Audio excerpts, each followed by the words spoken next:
जय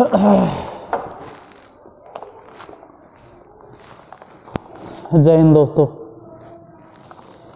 कभी कभी कोई भी चैप्टर सॉल्व करते वक्त कुछ डाउट क्वेश्चन मिलता है, और आज जो क्वेश्चन शुरुआत होने वाला है वो डाउटेड क्वेश्चन है। ये तो हो सकता है कि थोड़ा ऊपर से बाउंस हो, तो पेशेंस रखिएगा, उबना नहीं है। अभी 30 सेकेंड हुआ है। क्वेश्चन लिखते हैं, ध्यान से समझिएगा। Question number 48। 4 लाल और 3 हरे गेंदों में से कम से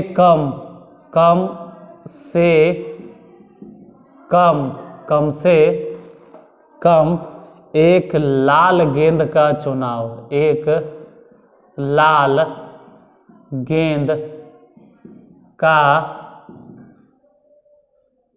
चुनाव, कम से कम एक लाल गेंद का चुनाव मतलब चुनाव की कुल संख्या ज्ञात कीजिए। कुल संख्या ज्ञात कीजिए। कुल संख्या ज्ञात कीजिए। यदि एक ही रंग के गेंद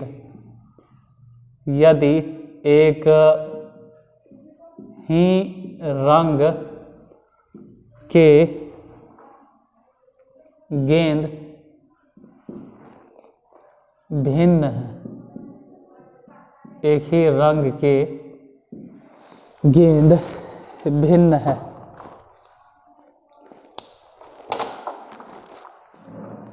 थोड़ा सा किसी को लगे कि हम बगर बगर कर रहे हैं, बकवास कर रहे हैं, तो प्लीज़ आप वीडियो को स्किप कर लें। लेकिन एक बात तो ज़रूर बोलेंगे कि आप परमुटेशन और कॉम्बिनेशन के इस पड़ाव पे पहुंच गए हैं जो कि क्वेश्चन ही अपने आप में डाउट क्वेश्चन है। मतलब एनसीईआरटी जो हम पढ़ा रहे थे बहुत ईजी लगा पढ़ाने में, लेकिन अब ऐसा क्वेश्चन आएगा जिसमें पसीना छूट जाएगा, हालत ख़राब हो जाएगा एकदम।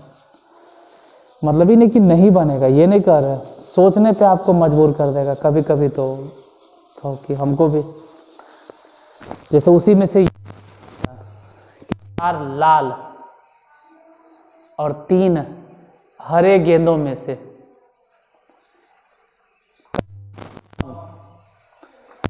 लाल गेंद का चुनाव। देखो हम पहली बार यहाँ बता दें आपको कि लाल गेंद की संख्या 4 गो है और हरे गेंद की संख्या 3 गो। इस बात पर फोकस करना है कि लाल है 4 गो और हरा है 3 गो। हरा के पीछे नहीं भागना है, मेन ध्यान देना है कि कम से कम एक लाल गेंद का चुनाव, कम से कम एक लाल गेंद हो। चलिए पहले लाल गेंद को ही चुनते हैं हम। कम से कम एक लाल गेंद, तो कम से कम एक लाल गेंद अगर चुनना है तो आप कह सकते हैं कि 4 में से एगो लाल गेंद चुन लेंगे, या तो 4 में से हम 2 गो लाल गेंद चुन लेंगे, या तो हम 4 में से 3 गो लाल गेंद चुन लेंगे, या तो हम 4 में से चारों के चारों लाल गेंद चुन लेंगे। ठीक है, ऐसे हो सकता है। 4 कॉम्बिनेशन 1 मतलब 4 में से एक लाल गेंद चुने, या 4 में से 2 गो लाल गेंद का चुना, या 4 में से 3, या 4 में से 4, क्योंकि कम से कम एक लाल गेंद, तो एगो तो लाल गेंद कम से कम चाहिए। तो 4 कॉम्बिनेशन 1 या 4 कॉम्बिनेशन 2 या 4 कॉम्बिनेशन 3 या 4 कॉम्बिनेशन 4। लेकिन और हरा गेंद वाला, तो हरे गेंद में क्या होगा कि आप 3 कॉम्बिनेशन 0 कोई गेंदे मत चुनो, क्योंकि हरे के लिए कोई कंडीशन नहीं है। 3 कॉम्बिनेशन 0 और 3 कॉम्बिनेशन 0 और 3 कॉम्बिनेशन 0, कोई ज़रूरी थोड़ा है कि 3 कॉम्बिनेशन 0 हो। यही चीज़ ऐसे भी तो हो सकता था, सेम चीज़ फिर से दोबारा लिखते हैं समझाने के लिए आपको। हम चाहते हैं कि आपको समझाएं, इसीलिए दोबारा लिख रहे हैं। हम चाहते तो फिर से इसको लिखते कि 4 कॉम्बिनेशन या करके, ये सब भी या ही है, plus plus plus, 4 combination 1, 4 combination 2, 4 combination 3, 4 combination 4।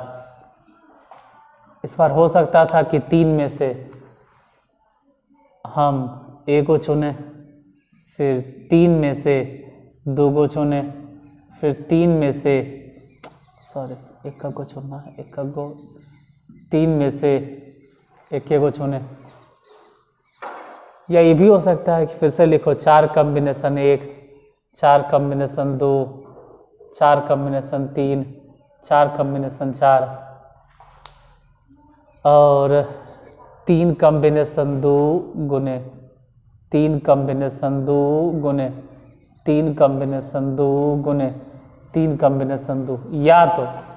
या तो अभी पूरा नहीं हुआ, ये भी हो सकता है कि चलो भाई 4 कॉम्बिनेशन 1, 4 में से 2 को चुन लो, 4 में से 3 को चुन लो, 4 में से 4 को चुन लो, इससे कोई फ़र्क नहीं पड़ता। लेकिन जो 3 हरा गेंद है उसमें से हो सकता है कि 3 में से तीनों चुन ले, 3 में से तीनों चुन ले, 3 में से तीनों चुन ले, 3 में से तीनों चुन ले। पहले तो इतना लिखे के बाद ही नहीं समझ में आता है कि हम क्या लिखें। समझाना तो बड़ी दूर की बात है कि हम आपको समझा देंगे, इसलिए ऑफलाइन ऑनलाइन में थोड़ा सा तो अंतर होता ही है। वहाँ रहते तो हम आपको देखते कि आप समझ रहे हैं या नहीं समझ रहे हैं।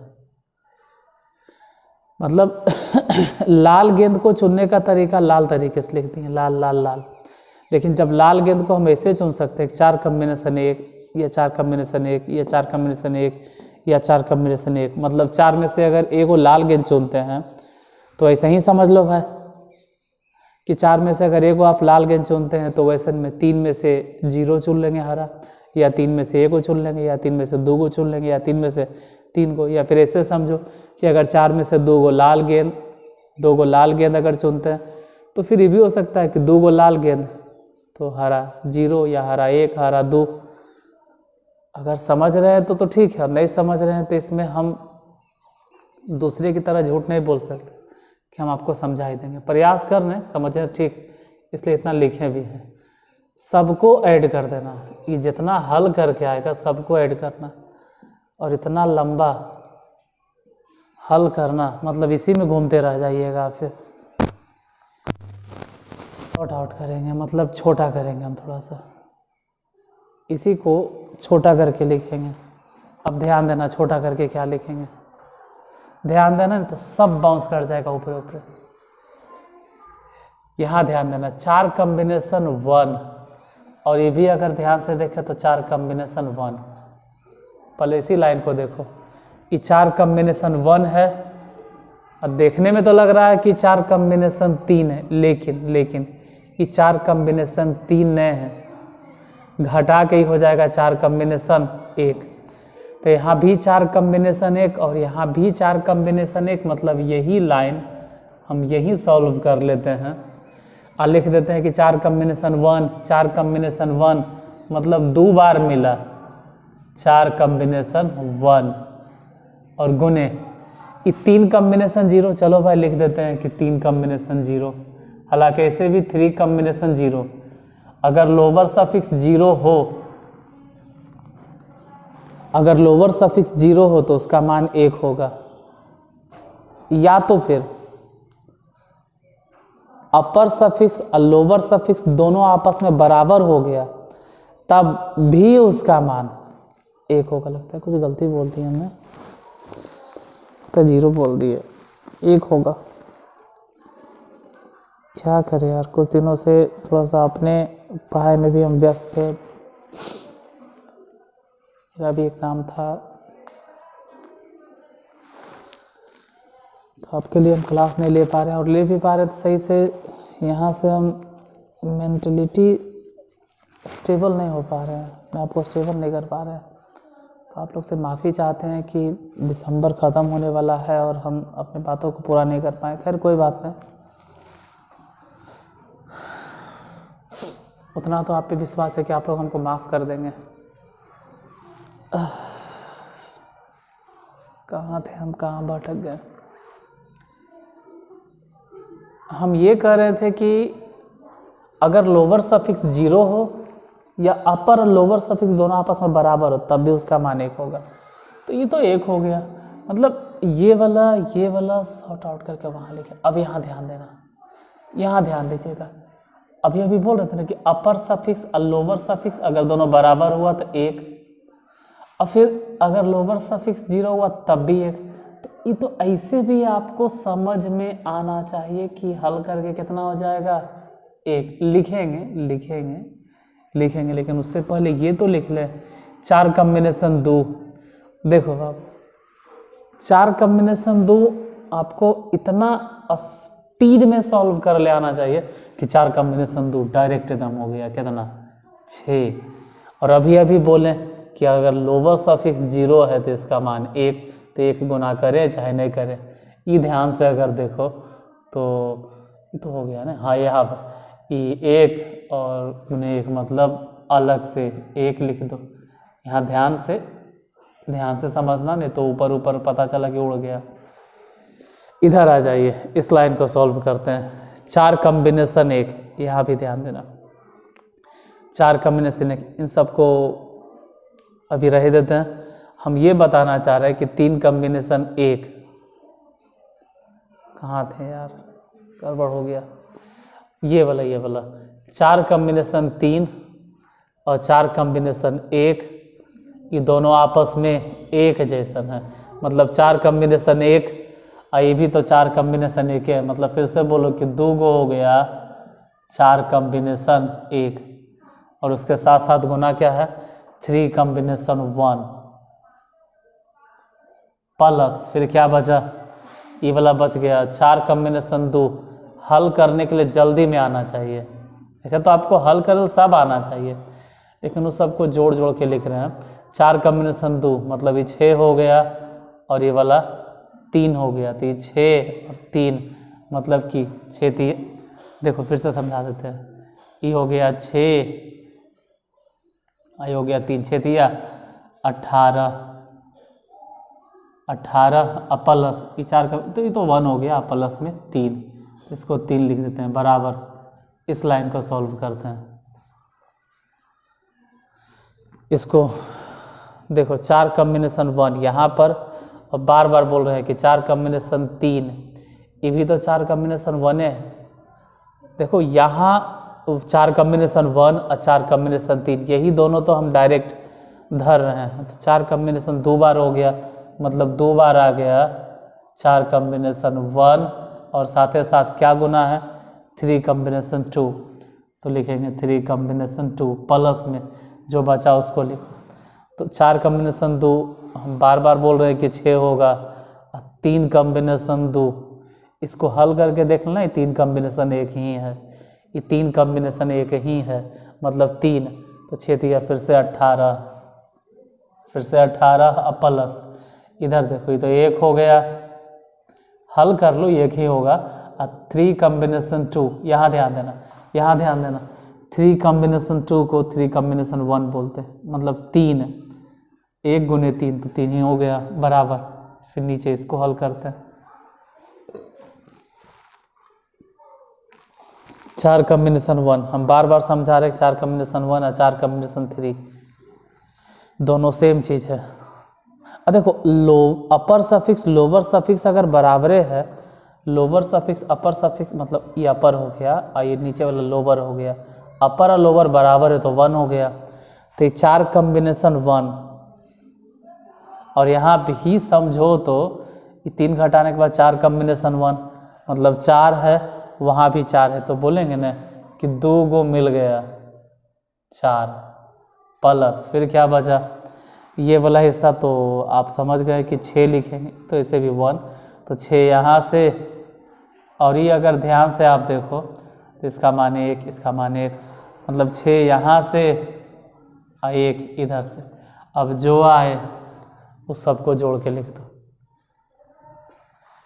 यहीं पे एक एक लाइन सॉल्व कर लेते हैं। ये 2 है गुने ये 4 है और उधर तो ऐसे भी 7, इस सबको जोड़ घटा लेना जितना आ जाएगा। इधर देखें तो 2 है गुने 4 है गुने में 3 है, 18 और 3 21, जितना जोड़ घटा के आ जाए। यहाँ फिर 2 है गुने में 4 है, 3 कॉम्बिनेशन 2 मतलब 3 कॉम्बिनेशन 1 ही है, अब प्लस 21 है, इन सबको जोड़ देना है। ये सब अगर गुना उना करके देखें तो 4 दूनी 8, 8 में 7 जोड़ दिए तो 15। अब सभे जोड़ना है कि कितना आएगा, तो इधर आया कितना पहले ही निकलेगा तभी ना कि है कितना। तो 4 दूनी 8, 8 और 7 15, ये वाला देखते हैं कितना है। तो 4 दूनी 8, 8 दिया 24, 24 और 1 25 और 20 जोड़ दिए तो 45, मतलब 15 45। उसके बाद फ्री वाला देखते हैं तो फिर 4 दूनी 8 दिया 24 मतलब फिर से 45 और इधर 15,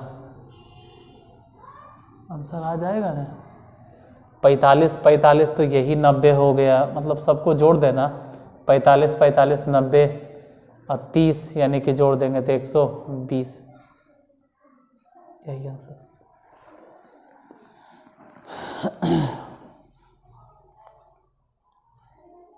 हम इतना इत्मीनान से एकदम आराम से एक हिसाब इसलिए बताएं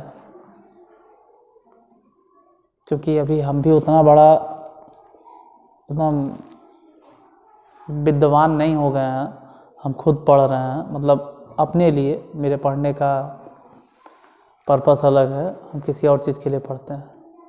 तो हम भी स्टूडेंट हैं और उम्मीद करते हैं आजीवन भर कुछ न कुछ सीखते रहेंगे, खास करके पढ़ाने के मामले में। सीखना इन द सेंस मतलब वो नहीं समझिए कि कुछ भी सीखेंगे, मतलब पढ़ाने के लिए हम सीखेंगे। मतलब मैथ में अजीब सा भूख है मुझे कि हम मतलब मैं कह सकते हैं कि मुझे अजीब सी भूख है कि मैं हमेशा कुछ ना कुछ मैथ में सीखता रहूं। मैं अंतिम समय तक कुछ ना कुछ सीखता रहूँगा, इसलिए मैंने ये हिसाब आपको एकदम अस्थिर से पूरा इत्मीनान से बताया, क्योंकि जल्दीबाजी में नहीं हो। बोले ना स्टूडेंट हैं तो स्टूडेंट के नाते मैं समझ सकता हूँ कि आप लोगों को क्या परेशानियाँ होती हैं जब नहीं समझ में आता है। तो देखते हैं अगर टाइम बचा होगा तो अगले क्वेश्चन में भी एंट्री लेंगे। हालांकि ये क्वेश्चन ऐसा था कि हमको लग रहा है किसी को बता के छोड़ देना चाहिए एक ही क्वेश्चन पे। चलिए फिर भी कोई बात नहीं, अगले क्वेश्चन पे आते हैं। देखते हैं, अभी 18 मिनट हुआ, अगले क्वेश्चन को फिर बिठाने वाला है यहाँ।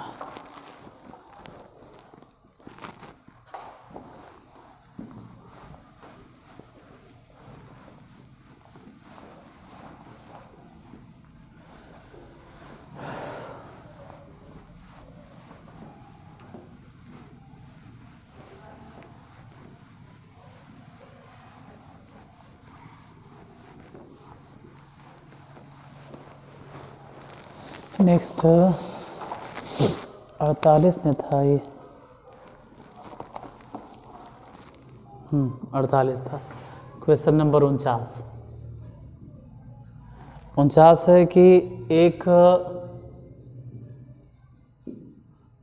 प्रश्न, और 49 से याद आया कि 39 में कहीं हमसे गलती हो गया था, तो आप चिंता नहीं कीजिए, लास्ट में हम वो बता के अपलोड कर देंगे वीडियो। एक प्रश्न पत्र में 5 प्रश्न है, ठीक है। एक प्रश्न पत्र में 5 प्रश्न है, कितने तरीकों से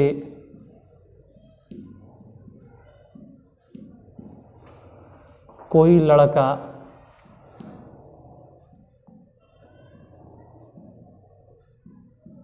एक या अधिक प्रश्नों, इसे आगे लिखे नहीं दिखाई देगा सर, प्रश्नों को नहीं दिखा देगा अब उधर, हल कर सकता है, हल कर सकता है। यहाँ ध्यान देना, प्रश्न 5 गो है और कितने तरीकों से कोई लड़का एक या एक से अधिक प्रश्नों को हल कर सकता है। तो सिंपल है, देखो 5 में से या तो एक को हल कर दे, या तो 5 में से 2 प्रश्न को हल करे, या तो 5 में से 3 प्रश्नों को हल करे, या तो 5 में से 4 प्रश्नों को हल करे, या तो वो 5 में से 5 प्रश्न को हल कर दे। 0 नहीं करना है, ठीक है। तो 5 कॉम्बिनेशन 1 मतलब 5 हो गया बटा 1, और या मतलब प्लस 5 कॉम्बिनेशन 2 मतलब 5 गुने 4 और नीचे 1 गुने 2 हो गया प्लस ये 5 कॉम्बिनेशन 3 का मतलब ये होता है कि 5 कॉम्बिनेशन 2 है। तो इसको तो आप समझ रहे हैं कि 5 कॉम्बिनेशन भले ही 3 लग रहा है लेकिन है एग्जैक्टली घटने के बाद ही 2 ही। तो 5 गुने 4 और 1 गुने 2 फिर प्लस ये तो 5 कॉम्बिनेशन 4 मतलब 5 कॉम्बिनेशन 1 है प्लस वो तो खैर अपर सफिक्स लोअर सफिक्स, अगर ई अपर हो गया ई लोअर हो गया दोनों बराबर हो गया तो इसका मान 1। देखते हैं इधर 5 प्लस काटो तो 10, इसको काटो फिर से 10, फिर लास्ट में 5 और प्लस में 1। सबको अगर हम जोड़ दें तो कह सकते हैं 10 10 20, 20 और 10 30 और 1 जोड़ दिए तो 31। तो इसमें आंसर आएगा 31। इसके आगे के क्वेश्चन के लिए अगले वीडियो में बता दें या इसी में बता दें? चलो अभी बहुत टाइम है, अभी बहुत टाइम है। अगला नंबर मेन जिस शुरू में बताए ना उसी में लग गया 17-18 मिनट।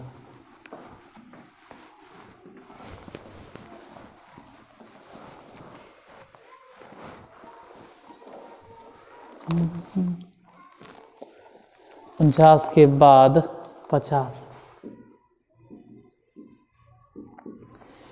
50 है एक चुनाव में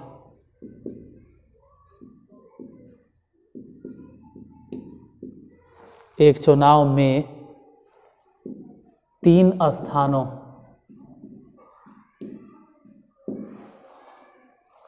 के लिए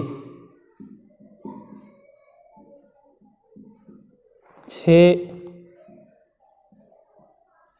उम्मीदवार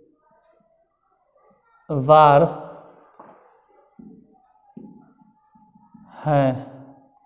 एक वोटर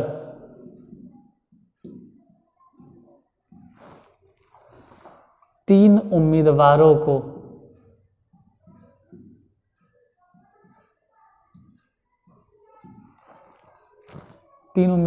से अधिक के लिए वोट नहीं दे सकता है।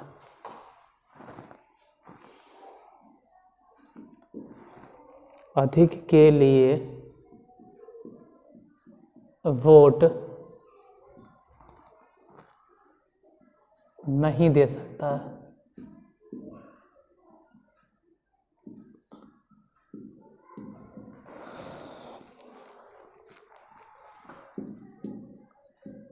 कितने तरीकों से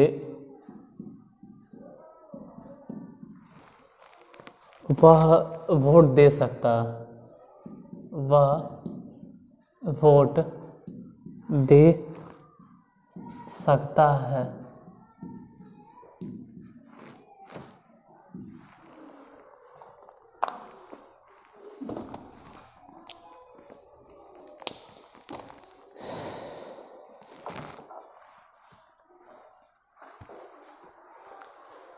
ध्यान से क्वेश्चन समझिएगा, थोड़ा सा कट गया है क्वेश्चन, खैर कोई बात नहीं। एक चुनाव में 3 स्थानों के लिए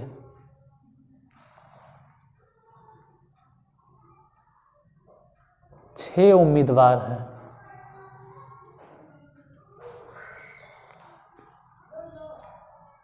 एक वोटर 3 उम्मीदवारों से अधिक के लिए वोट नहीं दे सकता। तो यहाँ पे कुछ लोग कह सकते हैं कि वोटर वोट ही नहीं देगा। तो हम पहले भी किसी वीडियो में बोले हैं कि अगर कोई वोटर वोट देगा ही नहीं तो फिर वो वोटर कैसे कहलाया। वोटर को वोटर आप तभी बोलोगे जब वो वोट दे रहा है। तो आप ये नहीं कहेंगे, पिछले किसी वीडियो में हम बोले थे कि अगर वो वोट दे ही नहीं रहा है ऐसा तो आप गिनती करना ही मत, मतलब ऐसा सोचना भी नहीं कि वो एको को वोट भी नहीं देगा। सर बोले थे कि 3 सीट या 4 सीट है, 2-3 वो उम्मीदवार है, और तो कम से कम किसी न किसी को तो वोट देगा न, मतलब कम से कम एक वोट तो देगा न, एक भी वोट तो देगा। अगर एक भी वोट नहीं दिया तो वोटर नहीं कहलाएगा। यहाँ पे यही कंडीशंस है, यही प्रतिबंध है जो ध्यान देना है। वोट नहीं दे सकता है ठीक है, 3 से ज़्यादा वोट नहीं दे सकता है, 3 से कम वोट दे सकता है ठीक है, यहाँ वोटर है, इसको वोट देना है। ऐसा नहीं कि वोट नहीं देंगे सर, ऐसा नहीं। तो कहने का मतलब है कि 3 स्थानों के लिए 6 उम्मीदवार है, 6 उम्मीदवार है, लेकिन हो सकता है कि 6 में से वो 3 को वोट दे, या तो हो सकता है कि 6 में से वो 2 को के वोट दे, या तो ये भी हो सकता है कि वो 6 में से 1 को के वोट दे। ये नहीं बोलना है कि सर 6 में से वो 1 को के वोट नहीं देगा सर, ऐसा नहीं होगा। ऐसे कंडीशन में आप उसको वोटर नहीं बोलोगे, ठीक है, फिर वोटर नहीं कहलाएगा। तो 6 कॉम्बिनेशन 3, 6 गुने 5 गुने 4 बटा 1 गुने 2 गुने 3, या मैंने प्लस 6 कॉम्बिनेशन 2 मैंने 6 गुने 5 बटा 1 गुने 2, या 6 कॉम्बिनेशन 1 मैंने 6 आप बटा 1 काटो, 2 दिया 6, ये 3 दूनी 6 कट गया, 3 हो गया 4 5 20, अब प्लस 3 5 15, अब प्लस 6, सबको जोड़ उड़ के देख लेना कितना आता है। तो सब जोड़े तो आंसर आ गया 41। मतलब कि भले ही 6 उम्मीदवार खड़ा है लेकिन आप 3 से अधिक वोट नहीं दे सकते। या तो 3 वोट देंगे, या तो 2 वोट देंगे, या तो 1 वोट देंगे, 0 भी नहीं दे सकते। कि यहाँ साफ साफ लिखा है कि 3 स्थानों के लिए, तो फिर आप 4 वोट कैसे दे सकते हैं। तो 3 से ज़्यादा नहीं देना है और 1 से कम भी नहीं देना है। 1 से कम मतलब 0 वोट क्या दोगे, तो फिर आप वोटर कहलाओगे ही नहीं। एक और क्वेश्चन है, उसको भी देख लेते हैं, फिर टाइप भी बदल जाएगा और टाइम भी अभी बच रहा है।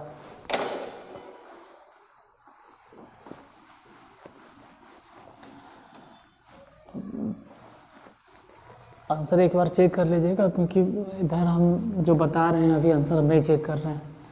इन शुरू में जो 18 मिनट लग गया ना, 17-18 मिनट, क्या आंसर चेक करें, टाइम पर बात करें आंसर चेक करके। गलती होगा तो अगले वीडियो में हम सुधार देंगे। क्या मत, फिर टाइप भी ख़त्म हो जाएगा। किसी चुनाव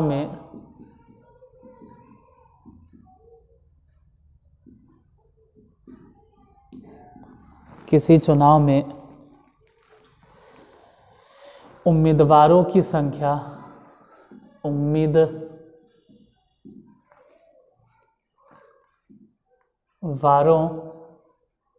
की संख्या चुने जाने वाले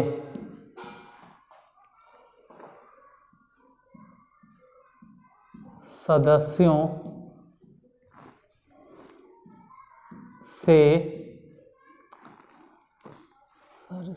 से एक अधिक है, एक अधिक है यदि एक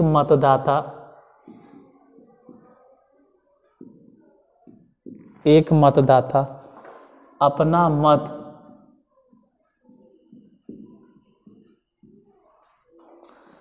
30 विभिन्न प्रकार से दे सकता है,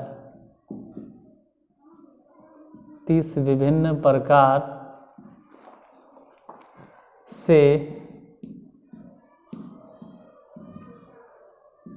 दे सकता है, तो उम्मीदवारों की संख्या बताइए। उम्मीदवारों की संख्या बताइए। प्रत्येक मतदाता कम से कम एक उम्मीदवार को वोट देता है। कंडीशंस ये है, देखो कहने का मतलब है कि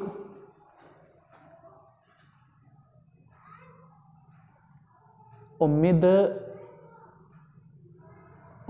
की संख्या चुने जा सकने वाले सदस्यों से एक अधिक है।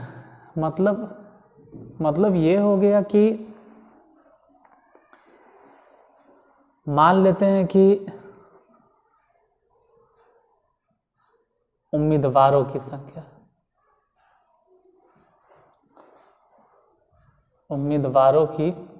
हम मान के ही चलते हैं कि उम्मीदवारों की संख्या n या n+1 है, जो भी है, एक ज़्यादा मान लेते हैं। तो अगर उम्मीदवारों की संख्या इतना है तो चुने जा सकने वाले उम्मीदवारों की संख्या कितनी होगी? जिसको चुना जा सकता है वैसे उम्मीदवारों की संख्या तो कह सकते कि n होगा। मतलब n से ज़्यादा उम्मीदवार आप नहीं चुन सकते हैं।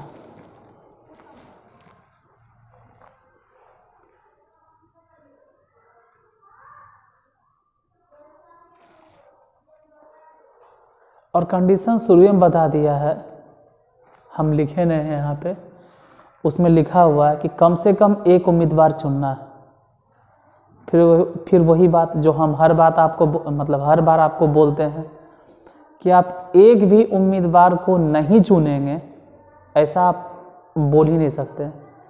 फिर इलेक्शन का आएगा, फिर चुनाव का आएगा, जब आप किसी को चुनिएगा ही नहीं तो फिर चुनाव क्यों इतना पैसा बर्बाद करना, टाइम बर्बाद करना। मतलब लॉजिकली बता रहे हैं, बुरा मत मानना। इलेक्शन में होता है कि आप किसी को वोट ना भी दें, लेकिन कहने का मतलब है कि आप किसी को अगर वोट ही देते हैं, आप ही को देने हैं, सिर्फ गड़बड़ हो जाएगा ना। और छोड़ो, उतना दिमाग नहीं लगाना है पॉलिटी वाला। यहाँ मैथ है तो मैथ में ही रहते हैं कि हमको एक वोट तो कम से कम देना है। यानी ये हो सकता है कि n+1 है, उसमें से कम एक को दीजिए, या मैंने प्लस n+1 में से 2 को दीजिए, या तो n+1 कॉम्बिनेशन 3 को दीजिए। मतलब इसी तरह से ... n+1 कॉम्बिनेशन n दीजिए, क्योंकि भले ही उम्मीदवार खड़ा हो गए हैं n+1, लेकिन आप n+1 को वोट नहीं दे सकते, उसे एक कम ही उम्मीदवार तक आप वोट दे सकते हैं। इसमें ऐसा लिखा हुआ है, लिखते वक्त आप पढ़ भी लिए होंगे, ऐसा नहीं कि हम लिख रहे थे तो आपने ध्यान दिए होंगे। चुने जाने वाले सदस्यों की संख्या से एक अधिक है, उम्मीदवारों की संख्या चुने जा सकने वाले उम्मीदवारों की संख्या से एक अधिक है। मतलब जितना आप चुन सकते हैं उससे एक अधिक है। ठीक है, अब ये चीज़ आप अभी नहीं जानते, इसका तो आप नामो निशान नहीं जानते। क्यों ऐसा क्यों बोल रहे हैं सर कि नामो निशान नहीं जानते? इसलिए बोल रहे हैं क्योंकि ये चीज़ पढ़ना ही है बाइनोमियल थ्योरम में। और बाइनोमियल थ्योरम हम मतलब मैं पढ़ाता हूँ परमुटेशन और कॉम्बिनेशन पढ़ाने के बाद। मैं अपने स्टाइल में बोलो तो हम पढ़ाते हैं परमुटेशन और कॉम्बिनेशन पढ़ाने के बाद। तो अगर आप बाइनोमियल थ्योरम एनसीईआरटी वाला पढ़े तो आपको मालूम होगा कि यहाँ तो कुछ समझ में आ रहा है कि पहला कौन है दूसरा कौन है, मतलब कि वही बोल रहे हैं ना, कि वही समझ पा रहे होंगे जो बाइनोमियल थ्योरम पढ़े हैं। जैसे बाइनोमियल थ्योरम जो पढ़े हैं उनको मालूम होता है कि a plus B to the power n के फॉर्मूला क्या होता है। a plus B to the power n के फॉर्मूला होता है कि n कॉम्बिनेशन 0, और फिर होता है a टू द पावर, तो n में से 0 हो गया n, और फिर b टू द पावर 0, फिर n combination 1 into a to the power n minus 1, b to the power 1, फिर n combination 2, a to the power n minus 2, b to the power 2। हम कितनों कोशिश कर ले कि हम समझा देंगे, लेकिन फिर ये समझाने में आधा घंटा मेरा बर्बाद हो जाएगा।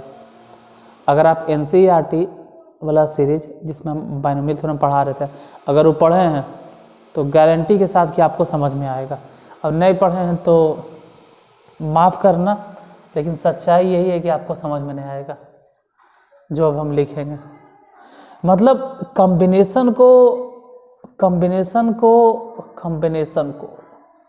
को अगर आप छोड़ दें तो आपको ए जो दिखाई दे रहा है फर्स्ट टर्म है, अब बी जो दिखाई दे रहा है वो सेकेंड टर्म है। ए जो दिखाई दिया फर्स्ट टर्म है, बी जो दिखाई दिया सेकेंड टर्म है, ए फर्स्ट टर्म है, बी सेकेंड टर्म है। कभी कभी ऐसा भी मिलता था जब हम बाइनोमियल थ्योरम पढ़ा रहे होंगे एनसीईआरटी से, तो कि 1 plus x to the power n, तो ऐसे में बोलते थे या शुरू में x लिख दो, जो भी लिखो, मान लो स्टार्टिंग में x लिखो, जैसे लिखना है लिखिए ना भाई, पहले n कॉम्बिनेशन 0, फिर 1 होने के वजह से बार बार 1 नहीं लिखते थे, खाली लिखते थे x टू द पावर ये वाला 0, फिर लिखते थे n कॉम्बिनेशन 1, और फिर 1 ये जो 1 दिखाई दे रहा है उसको लिखे जाए ना सिर्फ x टू द पावर 1, फिर कहते थे कि n कॉम्बिनेशन 2, और फिर 1 जो है ना बार बार नहीं लिखते थे x टू द पावर 2। अब एनसीईआरटी आप पढ़े होंगे तो आपको मालूम होगा कि ऐसा ही हम लिखते थे। फिर वहाँ पर ही देख के भी समझ जाते थे कि x जो देख रहे हैं ना बस इसमें एक ही पद है x, और वो भी सेकेंड टर्म है, एक तरह से दूसरा पद है। बाइनोमियल थ्योरम में मतलब इन दोनों में से हम कह सकते हैं कि दूसरे पोजीशन पे आ रहा है, तबे तो ई डायरेक्ट पावर है, ई डायरेक्ट पावर 1, ई डायरेक्ट पावर 2 है। चलो ऐसे भी हो सकता है कि x plus 1 to the power n रहे, तो भी आपको याद होगा कि n कॉम्बिनेशन 0 मतलब x to the power direct n minus 0, फिर प्लस n कॉम्बिनेशन 1, फिर x to the power n minus 1। मतलब जो भी हो ये भी देख के समझ जाते थे कि हाँ भाई इसमें सिर्फ x ही है, अब बाकी दूसरा जो है ना नंबर बोलो, संख्या बोलो, जो भी बोलो, डिजिट विजिट, वो 1 है। और इस बार बाद में 1 है क्योंकि पहले ही देख रहे हैं ना कि पावर n माइनस 1 आ रहा है। तो जो भी रहे कम से कम 1 बाइनोमियल थ्योरम मतलब होता है 2 पद प्रमेय, 2 पद वाला प्रमेय, तो कम से कम 1 पद तो होता था। लेकिन इसमें अगर ध्यान से देखो तो आपको 1 भी पद नहीं मिलेगा। अब इसको मिटाते हैं। इस क्वेश्चन में अगर आप देखें तो आपको 1 भी पद नहीं मिलेगा, मतलब मिल ही नहीं रहा है कि क्या है नहीं है, कुछ समझ में ही नहीं आ रहा है। 1 भी पद नहीं है, सिर्फ कॉम्बिनेशन। इसको बाइनोमियल थ्योरम में अगर बोला जाए तो कोएफिशिएंट बोलते हैं, समझ में नहीं आ रहा है। और ये सब जोड़कर इसमें खुद दे ले कितना 30, इसमें खुद दिए हुए कि 30 होगा। क्या करें क्या ना करें, ये कैसी मुश्किल है, कोई तो बता दे इसका हल ओ मेरे भाई। इसका ये मतलब हो गया कि पहली बात तो आप स्टार्टिंग ही करो n+1 कॉम्बिनेशन 0 से। पहली बात कि जब आप बाइनोमियल थ्योरम पढ़ोगे तब बोलेंगे कि स्टार्टिंग होता है लोअर सफिक्स 0 से, और लास्ट जाना चाहिए वहाँ तक। कहाँ तक? वहाँ तक। कहाँ तक? तो वहाँ तक। कहाँ तक? वहाँ तक जहाँ तक इसका अपर सफिक्स है।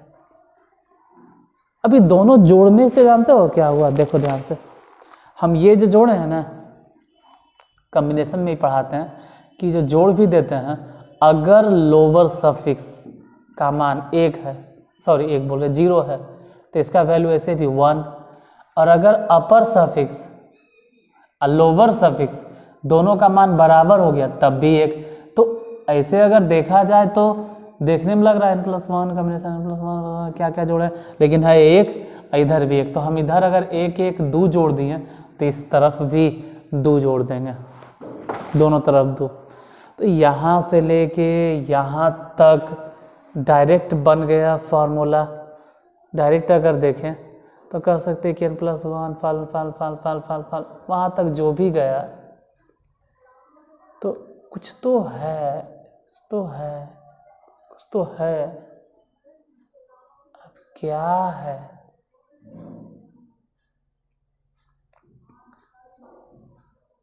गड़बड़ हो गया लगता है ना।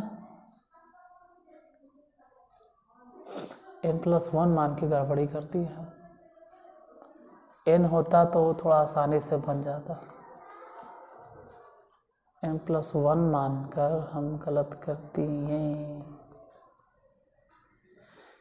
n+1 मानकर गलती कर दी, फिर आंसर कैसे आएगा? ये क्या हुआ? को मानना चाहिए था n+1 पे भी तो बन जाएगा। इसे n मानते तो सिंपल आसानी से बन जाता, डायरेक्ट एकदम बन जाता।